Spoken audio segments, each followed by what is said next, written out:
Ben, merci pour vos messages d'encouragement. J'ai eu la chance d'avoir une femme extraordinaire aux côtés de moi, puis des amis aussi extraordinaires. Ils sont juste là. La mort, on ne peut pas mourir deux fois. Puis c'est écrit qu'il y a la mort du corps, mais il y en a qui meurent de l'esprit. Hier, pardonnez-moi mon dérumage. C'est l'intubation qui fait ça.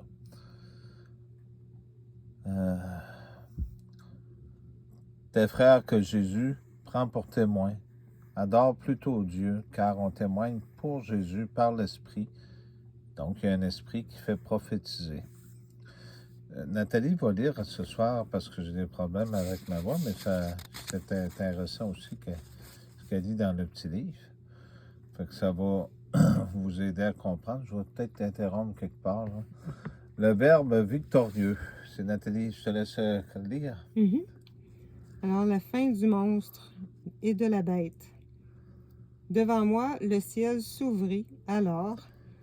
En voici qu'apparut, monté sur un cheval blanc, celui qui s'appelle le vrai fidèle, celui qui juge et fait la guerre avec justice. Un feu ardent dans les yeux, de nombreux diadèmes sur la tête avec un titre un titre que seul il peut comprendre. Qu'est-ce que ça veut dire? Ça, c'est ça que je veux dire. Ben, le titre que lui qui est seul qui peut comprendre, ben, c'est qu'il est Dieu, tout simplement. Parce que la pierre du début qui est devenue la pierre angulaire de la fin, ça veut dire que Jésus est devenu le Dieu de tout le monde. Que ce soit les bons, les méchants, tout le monde, il est le Dieu de tout le monde. Fait que il n'y a pas personne qui a autorité sur lui. Je vais te laisser continuer. Enveloppé d'un manteau taché de sang, excuse-moi. Non. Un manteau taché de sang. Donc, ça veut dire que on parle d'une époque d'aujourd'hui, on ne parle pas de là 5000 ans en arrière. Donc, il y a un manteau, il est taché de sang, je vous l'avais déjà dit. C'est parce qu'il a été tué. Fait que je vais te laisser continuer. Un manteau taché de sang. C'est celui qui se nomme Verbe de Dieu. L'action de Dieu, c'est ça que ça veut dire. Pour cortège, il reçoit les armées du ciel sur des chevaux blancs, aux habits de lin d'un blanc parfait. De sa bouche sort un glaive à double tranchant, dont il frappe les nations. Car il les mène à coups de sceptre armés de fer. Et c'est lui qui foule la cuve à vin où bout la colère de Dieu Tout-Puissant. Sur son vêtement et sur sa bannière, il porte écrit son nom, Roi des rois et Seigneur des seigneurs. J'espère que vous avez compris, la gang de Barniens. Là, je parle pas de vous autres. Là. Vous n'êtes pas des Barniens. Je parle des autres qui sont là, qui sentent en hypocrite. Fait que c'est Roi des rois, Seigneur des seigneurs. Ça veut dire pour tout le monde. C'est important ce que je viens de dire.